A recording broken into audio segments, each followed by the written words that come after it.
The Lamborghini Aventador LP700-4 is an outlandish, over-the-top flagship that looks like nothing on the road. So how do you make this angular two-seater even more extroverted? You ditch the roof. Except this time around, Lamborghini didn't make a sloppy, toupee-like cloth top like they did with the late great Murcielago. For their latest carbon-bodied flagship, they engineered a body structure that strives to combine the best of both worlds, functionality and beauty, while leaving that glorious 217 mph top speed unchanged. Welcome to the Aventador Roadster. Here at Homestead, Miami, we've been jumping in and out of different Aventador Roadsters, and the first thing that hits you over the head is everyone is different. Each one is like a fingerprint. It's got its own unique kind of personality. And that's sort of the side effect that you get with a handmade car like this. The handling dynamics are totally different from car to car. Some cars in Corsa mode are understeering when you're coming out of a corner. Others are gripping more, but the common thread is you get a lot more stiffness, you get a lot more responsiveness, and you get this almost untamable sort of like edge out of Corsa mode. A really interesting car to compare in terms of character is the Audi R8. It's got the big mid-engine configuration, but it's got such a tamer personality. You feel like the car is working with you to get you from A to B, and it wants to help you around the corner. This car challenges you. You really have to get your braking points right, your apex right, and your exit just flawless. But when you do, it rewards you with this incredible surge of acceleration.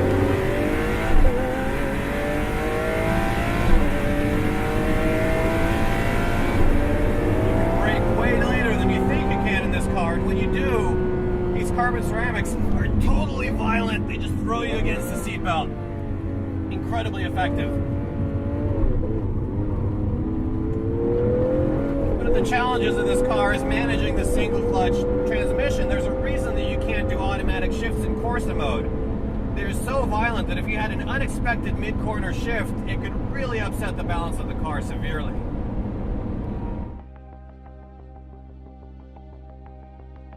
For open-air duty, Lamborghini engineered two-piece removable carbon fiber tops, each of which weighs just 13.2 pounds.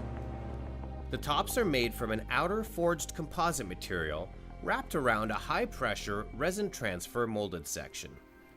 They're strong, light, and actually serve as a stressed member, so they help the Roadster achieve near coupe-like stiffness levels when they're in place, while offering an impressive 22,000 Newton-meters per degree of flex with the top off, making this open-air car actually stiffer than the hardtop coupe version of the old Murcielago. In fact, the tops are so effective at reinforcing torsional rigidity that Lamborghini's lead engineer says that driving with one panel on would result in what he calls dynamic chassis distortion. The pieces take up precious room in the already tiny front cavity when they're stowed away. With these carbon fiber roof panels in place, the Aventador Roadster is surprisingly quiet on the track. However, if you lower the back window, you hear the full song of that V12 and it changes its character entirely. Listen to that.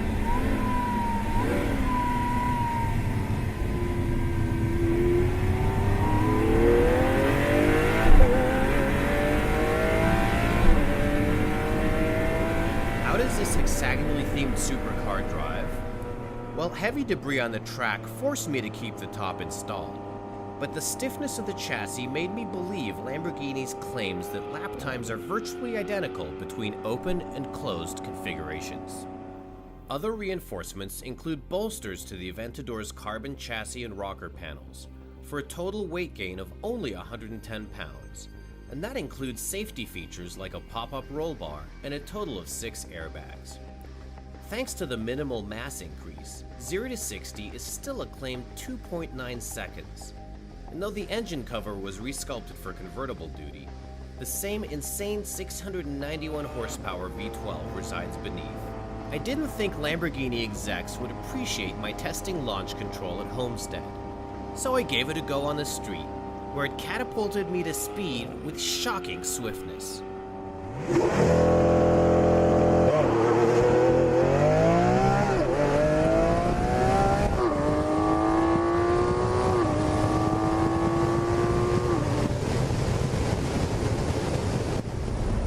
hard not to feel like the center of attention when you're driving in this bright yellow Lamborghini with the top down, but it's also not hard to feel like you're alive. This thing is coursing with life force.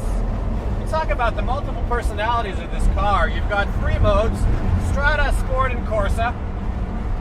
You shift it into Corsa, you don't even have to be nailing the throttle and you hear this different engine note because of the exhaust valve. It's got so much power routed through all 4 wheels, you know. Everything feels so immediate and so elevated. Even at constant speeds, it just reminds you that it's throbbing, it's alive, it's there. Are there a few disappointments in the cabin? I think so.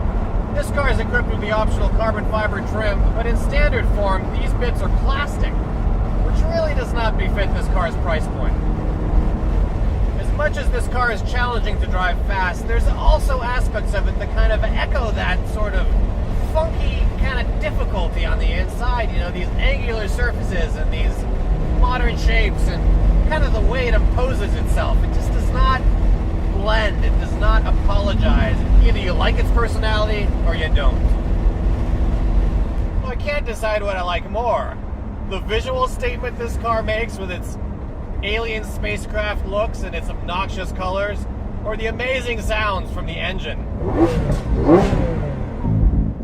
The Aventador Roadster may be frightfully exciting to drive at speed, but realistically, it will see way more action on the world's ritzy boulevards than it will on racetracks. But what we love about this newest flagship is that the Italian manufacturer is more serious about engineering than ever, with an artfully carved roadster version of an already striking car, one that likely couldn't have been brought to life without the oversight of corporate parents like Audi. It's that delicate marriage of form and function that can be so hard to strike on a passenger vehicle, and Lamborghini's impressive melding of art and science that makes the Aventador Roadster a no-compromises expression of sporty, open-air driving. For Car and Driver, I'm Bassem Wasif. Thanks for watching.